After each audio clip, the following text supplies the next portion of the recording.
नहीं, कभी ऐसे भाव ऐसी सोच हम लेकर काम ही नहीं करते।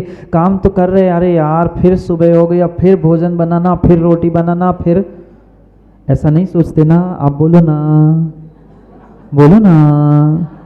ना, अरे ये झूठी बातें छोड़ो, ये झूठी बातें छोड़ो। यहाँ तो मायाचारी कम से कम छोड़ दो। यहाँ तो लग रहा है कि हाँ हम ऐसा सोचते नहीं हैं। एक दिन नहीं सोचा होगा, 2 दिन नहीं सोचा होगा, तीसरे दिन वही वही वही रूटीन जब सामने आता है ना, तो हर इंसान यही कहता है अब बस हो गया, कब तक मैं ही अकेला करूं। घर में अकेली मैं ही थोड़ी हूँ भोजन बनाने वाली, वो तो मंदिर जाते हैं। और मुझे अपने आप में झांक कर देखना, दूसरों में नहीं, दूसरों में नहीं। वे तो भोजन बना रहे थे, आप भोजन करते होंगे ना, नहीं करते? रोज सुबह शाम भोजन करते हैं। मैं पूछना चाहता हूँ, भोजन करते करते भी कभी सही मायने में भोजन का आनंद ले पाए? नहीं। 20 मिनट आधा घंटा अगर भोजन करने में लगता है तो 15 से 18 मिनट कहीं ना मोबाइल, टीवी, इसकी बातें उसकी सुनना, ये करो वो करो, उसमें चले जाते। आधा एक आध मिनट में ही कुछ, वो भी मुश्किल से समझ पाते हैं कि हम खा क्या रहे हैं, किसके लिए, क्यों कर रहे हैं। पूरी जिंदगी और इस पर्याय की नहीं, ऐसी कई बार मनुष्य पर्याय मिली। और ध्यान रखना, इसी कारण से पुनः पुनः मनुष्य पर्याय मिलने के बाद भी हम मनुष्य पर्याय को सार्थक नहीं कर पा रहे हैं। पहली बार मिली क्या मनुष्य पर्याय? नहीं मिली। विश्वास मानना, इस खोटे पंचम काल में आप जैनी बनकर जन्मे हो, सच्चे देव शास्त्र गुरु का सानिध्य मिल रहा है। ये साक्षात प्रमाण पत्र है कि इसके पहले कहीं ना कहीं आपने मनुष्य पर्याय प्राप्त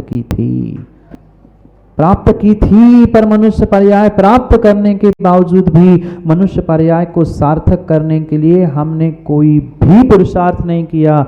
पूरा समय हम मात्र विज्ञापनों में व्यतीत करते रहे। आजकल टीवी मोबाइल में होता क्या है, सीरियल इतनी सी होती है और विज्ञापन इतने सारे होते हैं। क्या करें, ये जिंदगी का उसूल ही बन गया है इंसानों का। हर क्षेत्र में, हर स्थान में मात्र और मात्र विज्ञापन, दिखावा ही तो चल रहा है। दिखावे के जीने से कभी कभी मनुष्य पर्याय सार्थक होने वाली नहीं है। ये सोचो तो, ये विचार तो करो, कितनी दुर्लभ ये मनुष्य पर्याय हमें मिली है। और मात्र राग द्वेष, विषय कषाय और पापों के अलावा पूरी जिंदगी भर हमने क्या किया? जितना समय हमें अपने आप को संभालने के लिए मिला था, वो पूरा समय हमने दूसरों को संभालने में, मां बोलो ना, लगा दिया। दूसरों को समझाने में, दूसरों को मनाने में लगा दिया। वही समय का अगर एकाध परसेंट समय भी हमने अपने आप को लगाया होता, अपने आप के लिए लगाया होता, तो शायद जीवन बदल गया होता। पर महाराज जी हम बदलना चाहते, अच्छी बात है, माँ कह रही नहीं है। हाँ, कोई एक बोलता है, बाकी सब मन में रख लेते हैं, सबके सामने कैसे कहे, पर बदलना कोई नहीं चाहता। दूसरों को, दुनिया को, सबको बदलने के लिए तैयार है, सिवाय अपने आप के हम सबको बदलने की तैयारी रखते हैं। यही कहीं ना कहीं हमारी सोच की कमी है। सोच की कमी है। हमें दूसरों में तो दोष दिख रहे हैं, उनमें तो हमें बदलाव की उम्मीद दिख रही है, पर हम ये देखें, ये विचार तो करें कि हमारी दृष्टि कहाँ जा रही है। सही मायने में हमने अपने भीतर के ही गुण नहीं देखे हैं, दूसरों के भीतर के क्या खाक हमें गुण मिलेंगे? मिलते हैं क्या माताओं? बोलो ना, मंदिर में बैठकर शाम को दूसरों के गुणों की चर्चा होती है ना? बोलो हाँ। कैसा हाँ? ऐसा हाँ। 15-20 मिनट भी मंदिर में आए हैं तो 15-20 मिनट में भी आधे से अधिक समय दूसरों की बुराई में ही निकल जाता है। हमें कभी किसी के गुण आज तक दिखे ही नहीं हैं, कभी आज तक किसी के गुण नहीं दिखे। क्यों हम अपनी सोच, अपनी दृष्टि को बदलना नहीं चाहते हैं? ये ध्यान रखना, जब तक आप अपनी सोच, अपनी दृष्टि को नहीं बदलोगे तब तक किसी भी प्रकार से आपका जीवन, आपकी जिंदगी बदलने वाली नहीं है। और वर्तमान में आपका जीवन, जिंदगी नहीं बदलेगी तो आपकी मौत, आपकी मृत्यु भी बदलने वाली नहीं है। और जो अपनी मौत, अपनी मृत्यु को नहीं बदल सकता है वो पुनः पुनः पुनः पुनः पुनः पुनः इस संसार में ही दुखों को ही प्राप्त करेगा। दुख नहीं है ना? बोलो ना जल्दी जल्दी। है संसार का दूसरा ही नाम दुख है, दुख का ही दूसरा नाम संसार है। जानते हम बहुत बहुत बहुत कुछ है, पर मानते, चलो कम से कम आप लोग स्वीकार तो करने लग गए। मानते कुछ नहीं है। मानने लग जाओ, हकीकत को मानने लग जाओ, हकीकत को मानने लग जाओ।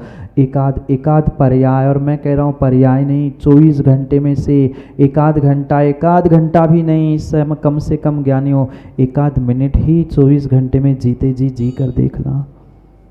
एकाध मिनट ही जी के देख लेना, मैं क्रियाओं कर रहा हूँ, क्यों कर रहा हूँ?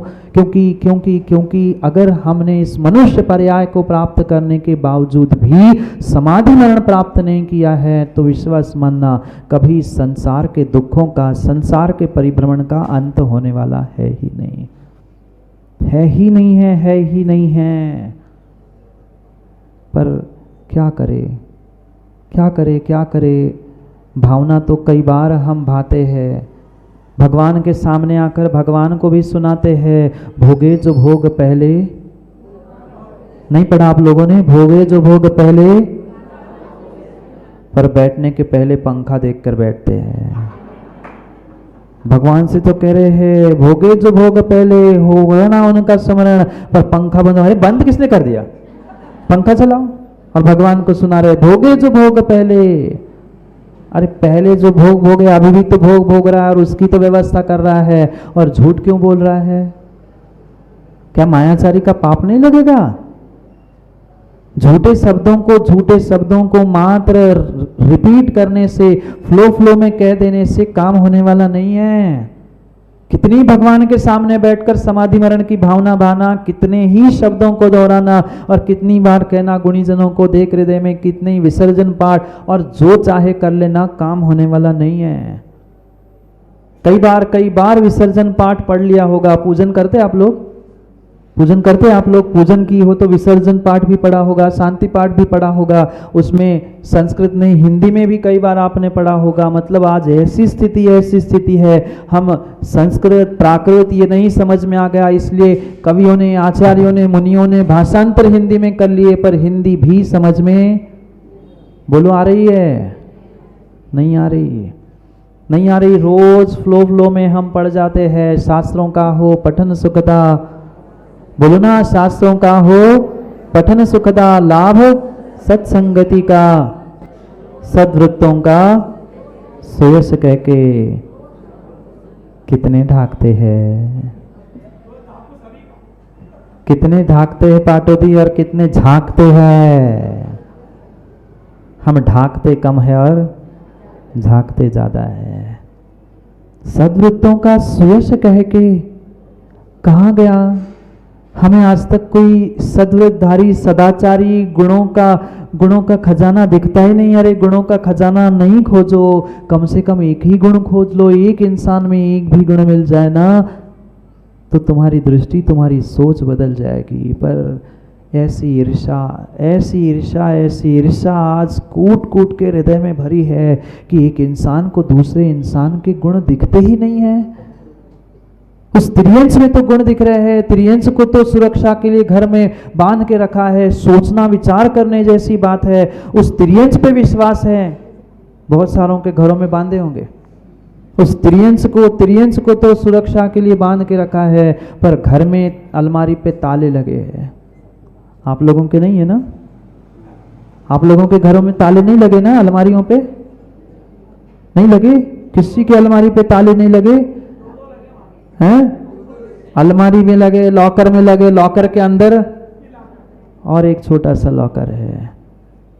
सोचना, हमने चोरों के लिए लॉक नहीं लगाया है। लॉक चोरों के लिए नहीं लगाया है। चोर तो आएंगे काट कर, पर हमें अपने घर वालों पर ही नहीं है, हमें उनमें गुण नहीं दिख रहे। हमें ये लग रहा है ये चोर ना बन जाए, ये ना उठा के ले जाए। जब घर वालों के इंसानों पे, साथ रहने वाले इंसानों पर में ही हमें गुण नहीं दिख रहे हैं, हम शत्रु में, पड़ोसी में और सभी ब्रह्मांड में कहाँ से गुण खोजेंगे? सोचो, विचार करो कि हमें एक इंसान में गुण नहीं दिख रहे। इंसान की पुनः मैं कह रहा हूं छोड़ दो, जिनके साथ रह रहे हो उन माँ बाप में संतानों को गुण दिख रहे नहीं है।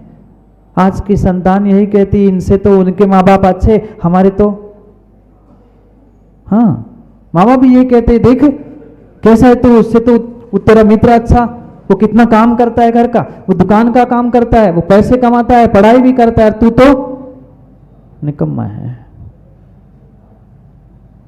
क्यों नहीं हम अपनी सोच को बना पा रहे हैं? क्यों नहीं हम अपनी दृष्टि को सुधार पा रहे हैं? जब तक हम अपनी सोच दृष्टि नहीं सुधारेंगे तब तक आपका व्यवहार सुधरने वाला नहीं है, और व्यवहार नहीं सुधरा, जीवन नहीं सुधरा तो पक्का मानना मृत्यु भी सुधरने वाली नहीं है। समाधि भक्ति में आचार्य पूज्यपाद स्वामी उन 7 बातों को ही लेकर समझा रहे हैं कि तुम जीते जी जीने का प्रयास करो। कोई भी कैसा ही इंसान मिल जाए, कोई भी वस्तु, कोई भी व्यक्ति मिल जाए, उनके गुणों को देखकर उनको हृदय में धारण करने का प्रयास करो। जो शब्दों में फ्लो में कहते आए हैं कि गुणी जनों को देकर हृदय में, बोलो ना जोर से, पाटोदी जी मेरे द्वेष उमड़ आ गए। प्रेम बहुत कम क्यों उमड़ते हैं? अरे यार ये अब कहाँ से आ गया, अब कल से मुझे संचालन करने नहीं मिलेगा, पाटोदी जी कहेंगे। बता रहे हैं, दूसरा कोई अच्छा आया ना तो मन में एक बार लगता तो है यार, अब मेरा टिकट तो कट गया, मेरा तो टिकट कट गया, अब दूसरे का नंबर है। हम ये सोचे कि चलो हमसे कुछ गुणी हैं, हम एक नहीं 4 बार सुने और उससे और कुछ सीखने समझने का प्रयास करते हैं, पर ऐसा विचार बहुत कम बार आता है, बहुत कम बार आता है।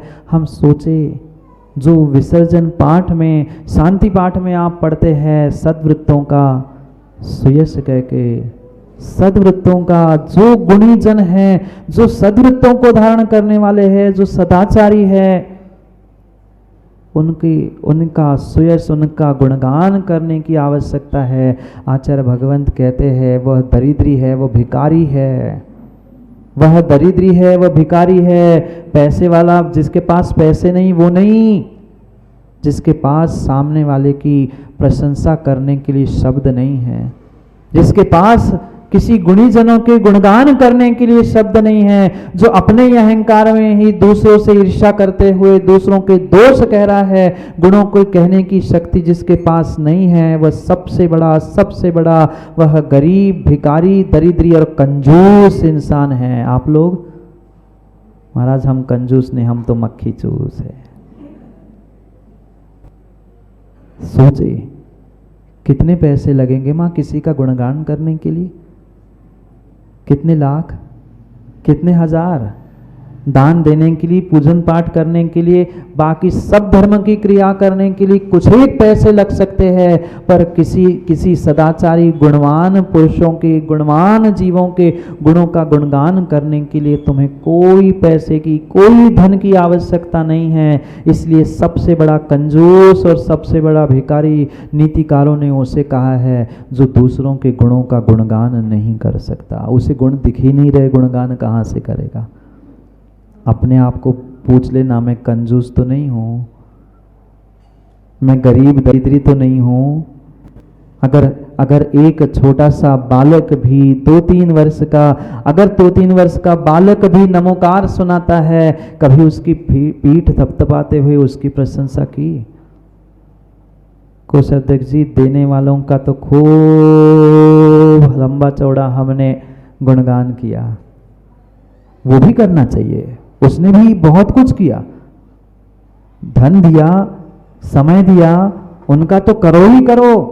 पर मैं कहता हूं वो छोटा सा बालक जिसने नमोकार पढ़ा है, जिसने 1 मिनट निर्ग्रंथ गुरु के चरण पकड़कर वैयावृत्ति की है, सबसे पहले उसकी प्रशंसा करो। ये उसका सबसे बड़ा गुण है, क्योंकि वह धर्म से, देवशास्त्र गुरु से जोड़ने का प्रयास कर रहा है।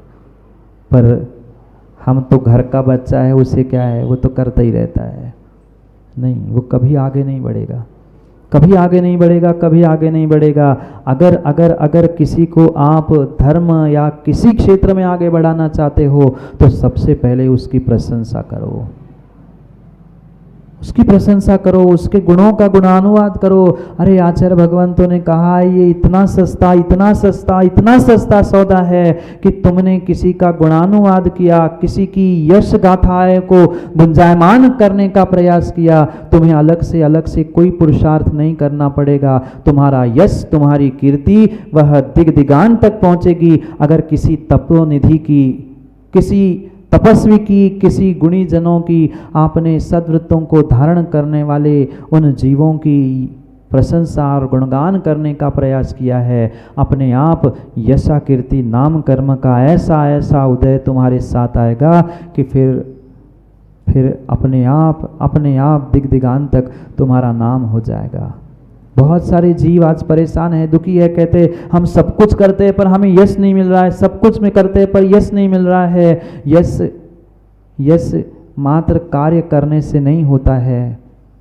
आचार्य भगवंत स्पष्ट रूप से कह रहे हैं, अगर तुम्हें भोग चाहिए तो तुम्हें दान करना होगा, और तुम्हें यशा कीर्ति चाहिए तो तपस्वियों का गुणगान करना होगा। आप सभी का सौभाग्य है, और इंदौर वालों का कौन सा पुण्य का उदय है पता नहीं, जो 2025 में इतने सद्गुणों के धारी, पिछी कमंडल धारी इस इंदौर की धरा पर जिस कॉलोनी में जाओ वहाँ भ्रमण करते हुए मिल रहे हैं। यहाँ से वहाँ जाओ तो कोई मिलता है, वहाँ से वहाँ जाओ तो कोई मिलता है।